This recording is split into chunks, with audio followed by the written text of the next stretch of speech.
Well, let me start by saying it's really good to be here, and thank you to TK Park for the invitation. It's always a privilege to talk about the power of words, of storytelling, and of the deep connections we share through literature. My name is Anna Cohn Orchard, and I'm the Executive Director of Exeter UNESCO City of Literature in England. Today, we're going to talk about what it means for a city to become a UNESCO City of Literature.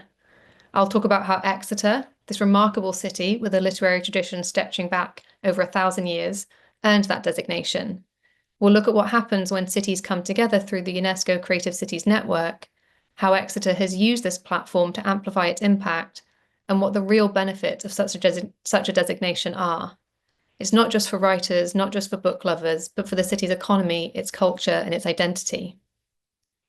Words shape the way we see the world. They give voice to our struggles, they celebrate our triumphs, and they remind us of our shared humanity.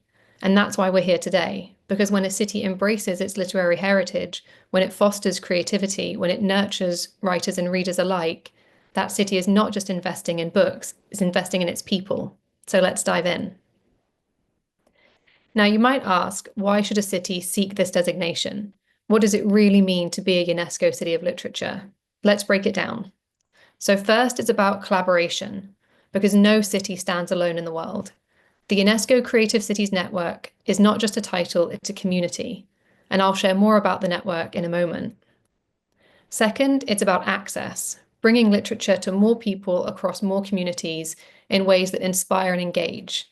It's about ensuring that literature isn't something confined to universities or bookstores, but something that lives in our public spaces, in our neighbourhoods, in the hands of people who might never have otherwise found their love of reading. Being a UNESCO creative city is about embedding culture within a city's vision for sustainable development, so access is a crucial component of utilising the designation. And third, it's about economic and social development. Now, this is key. The creative industries, literature, publishing, film, music, design, they're not just about culture, they're about jobs, they're about growth. And when cities invest in these sectors, they see real returns. Let's look at the numbers. The UNESCO Creative Cities Network includes over 300 cities worldwide across 7 creative fields, including literature, music, film, and design. These cities generate billions of dollars in economic activity. In the UK alone, the creative industries contribute over £100 billion to the economy each year and employ more than 2 million people. And cities of literature, they're hubs for book festivals, literary tourism, independent publishing, and cultural exchange. A study of Edinburgh, the first UNESCO City of Literature, found that literary tourism contributes over £2 million annually to the local economy. This is not just about books, it's about business, it's about tourism, it's about global recognition. Now, Exeter is a city that knows the power of the written word. And just to put Exeter into context, it's a very small city of under 200,000 people. It's in a rural county, so we're very different to the Edinburghs and Melbournes, the other cities of literature. Exeter is a place where history and literature have been intertwined for over 1,000 years, where you can trace a literary lineage from the Exeter Book, a stunning 10th century collection of Old English poetry and riddles, to the founding of Penguin Books, which revolutionized reading across the world. And Exeter didn't just inherit this legacy, it built on it. Writers, educators, librarians, and policymakers came together. The City Council, the university, and cultural organisations worked side by side to imagine and obtain the UNESCO designation. In November 2019, that work paid off, and Exeter was awarded the City of Literature title. And at the end of 2021, we became an independent charity whose mission is to steward the UNESCO designation on behalf of the city and support literature and storytelling locally and globally. The charity was awarded a 4-year grant from Arts Council England to fund the office and carry out this work. Getting the title is just the beginning. It's what comes after that defines success. Now, one of the most powerful aspects of this designation, as I mentioned, is the network, the way these cities of literature work together. 53 cities, 39 countries, 6 continents. That is a remarkable collective of creative energy. And we don't just sit in isolation. We exchange ideas, we create writing residencies, we commission work, launch festivals, bring authors to new audiences. When a city joins this network, it's not just about celebrating what it already has, it's about elevating it to the world stage.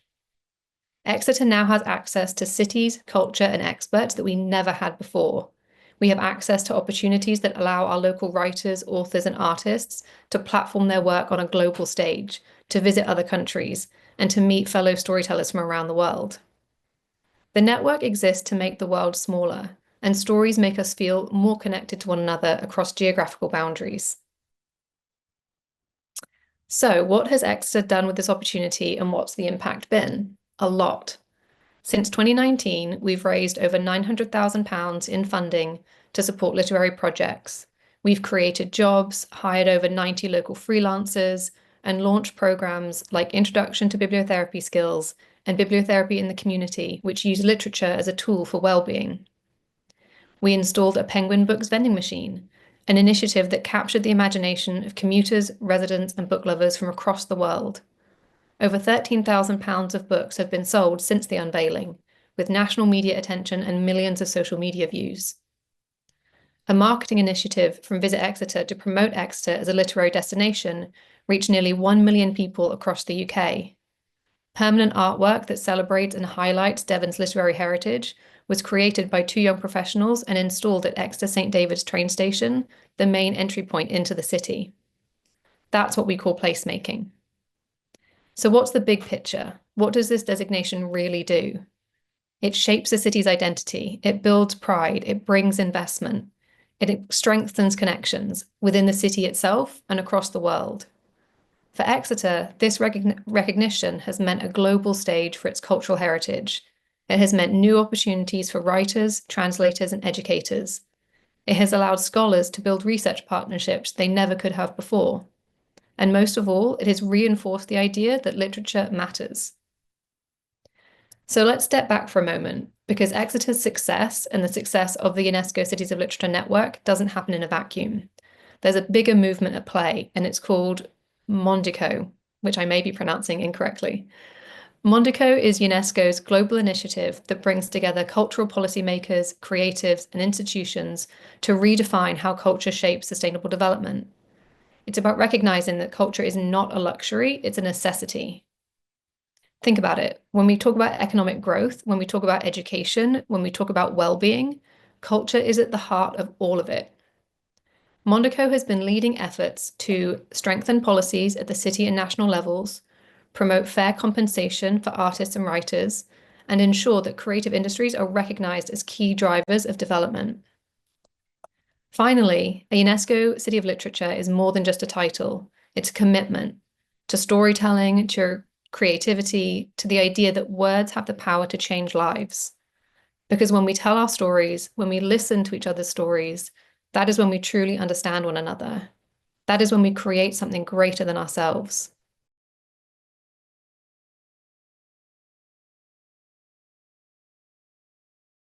With literature, so that's a good question. So our target audience has always been around 16 to 45. And the reason for that is, as a primarily rural city, there haven't been a lot of opportunities for young adults, young professionals.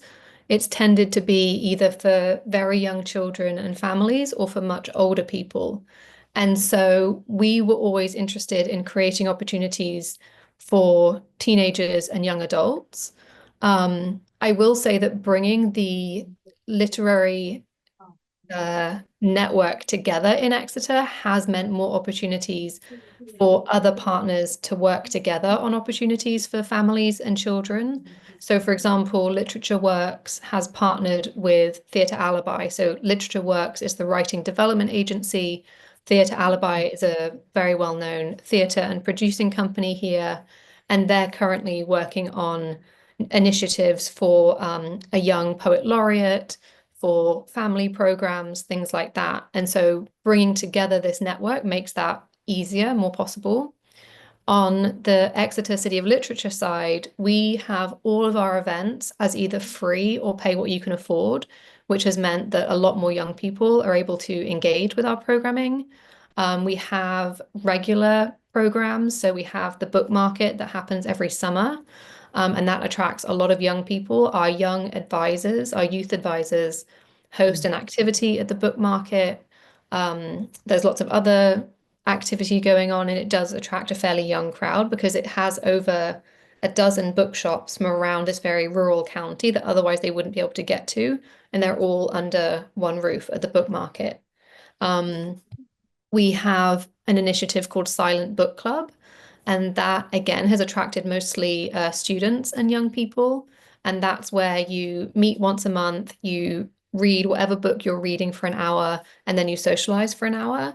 And we have found again that that combination between literature, well-being, and community has been really strong.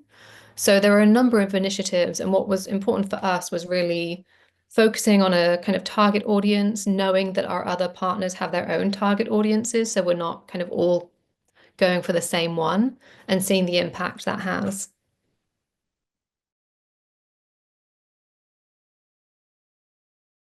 So the biggest one was really the arts funding that we received. So when Exeter City of Literature became a charity, we received that 4-year grant, and that money otherwise wouldn't have been in Exeter. So that was over 4 years. That would have been, I think, around £600,000. And then it also meant that other organizations that were partnering with us, they were able to have stronger applications for their own funding. So they have received additional funding. We know the university has put in for large and small grants, kind of utilizing the UNESCO designation to say, as a city of literature, we have this partnership network, we have access to this global network. So you're just able to bring in more money in that way. And then equally on the business side, we've had things like Penguin investing for and paying for the vending machine. And that really put Exeter on the map because there hadn't been a Penguin book vending machine before. And the money raised goes back into the charity to provide free books for lower income communities.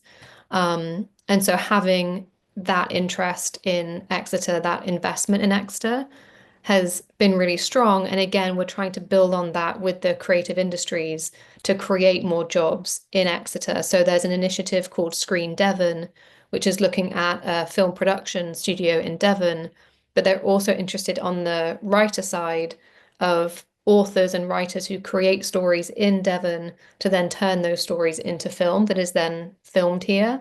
So it's kind of creating that ecosystem, but it does really start with the writers. You need the writers for the stories, that becomes film and television. So we're also working on that. So because you have the UNESCO title forever, we're really looking at the long-term impact of what this can have on investment, on jobs.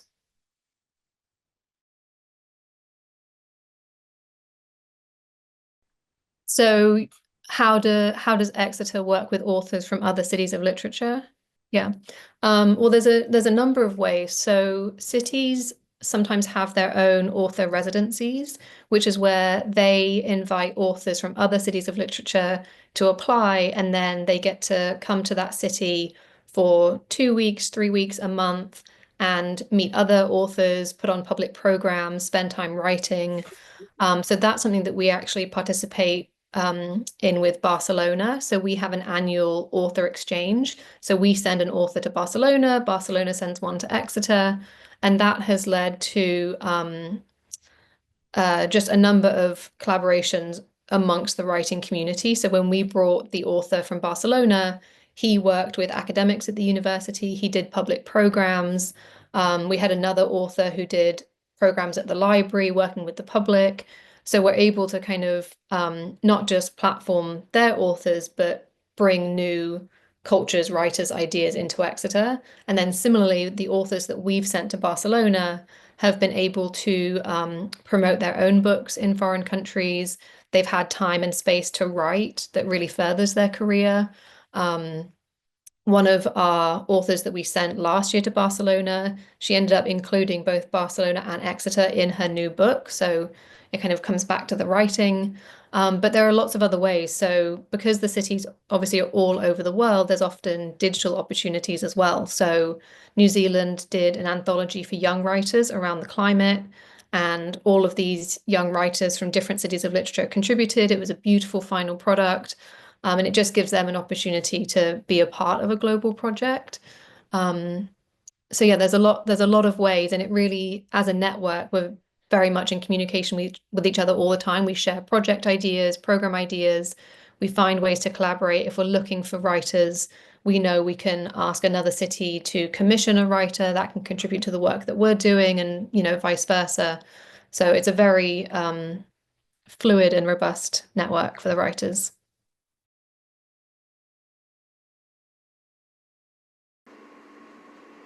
I don't have access to that data. It's definitely something that I can ask them for. So we have the libraries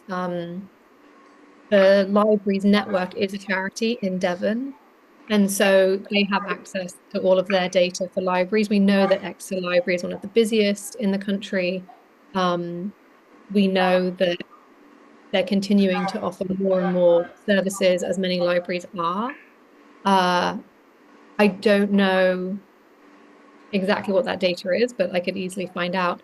The publishing industry, that's not something that we've really focused on in Exeter. And again, England's a very small country, so the north of England has done really well at creating independent publishing houses, and they've kind of been able to take it from outside of London and become this kind of star attraction for publishing that doesn't just exist in London. So Manchester City of Literature is involved with that. Down here, we're much more focused on other aspects of the creative industries outside of publishing, just because we don't want to duplicate. So that will be around film production and supporting authors and using their IP for different initiatives. Just other areas. The international collaboration amongst researchers is really strong here. The university has definitely made use of the UNESCO designation. So we did a project with them where we brought researchers and creatives from a number of cities to Exeter, and they collaborated with the university. So that's, research money that they got funding for that project. And then from there, the partners in Lviv City of Literature worked with one of the professors to translate and publish Ukrainian poetry into English. So that came directly from the UNESCO network working together. We have, very tangible initiatives like that. I don't know the money side for all of them. So one of the great things about being a UNESCO City of Literature is you kind of become the hub for all of the activity.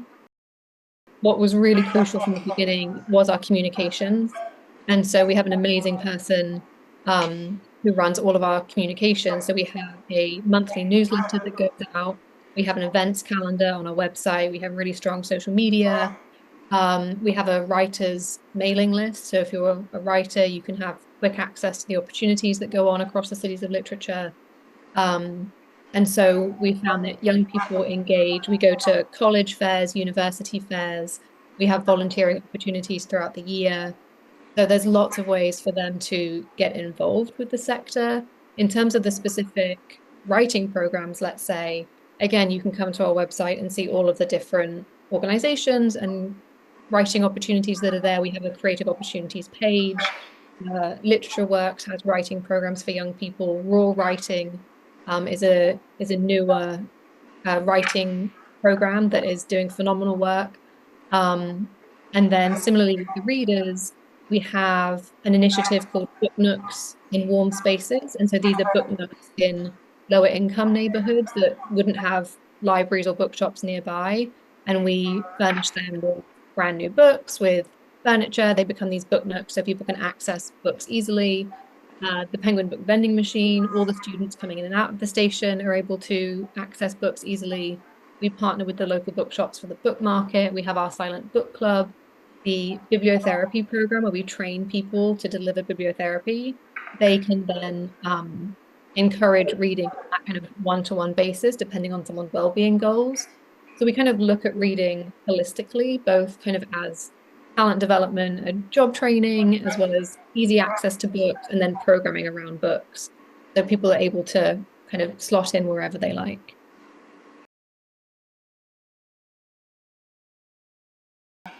I think the first step is to bring stakeholders together. So a city is going to get the designation based on a number of factors, and it will be primarily how strong are the partnerships in that city coming together to get the designation. So for Exeter, that was the city council, the university, literary organizations, the main museum. I mean, just all of the cultural sector and the policymakers in the city coming together to get the designation. And then it also looks at your city's literary heritage. So for Exeter, the Exeter book is a UNESCO artifact. It's older than Beowulf. We've had a paper trade and a literacy level in Exeter for over 1,000 years. So we have that strong heritage. There were just a number of pieces that go into that. And again, when you get the designation for your city, it really does impact the wider region. So for Exeter, we consider ourselves working across the county of Devon, even though Exeter is the hub. And similarly, Manchester has a city of literature, but it's for Greater Manchester. Edinburgh is a city of literature, but that really covers most of Scotland because there isn't a city of literature there. So you can choose a place that will have an impact on the wider region.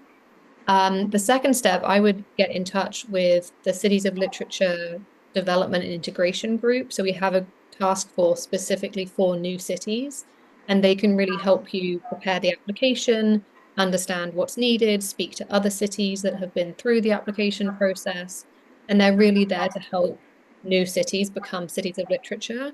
And that's not, we don't get to choose who becomes a city of literature, but we can support with the application. And then there's a huge and vast voting process that happens within UNESCO. But certainly that group will be very helpful to you in applying.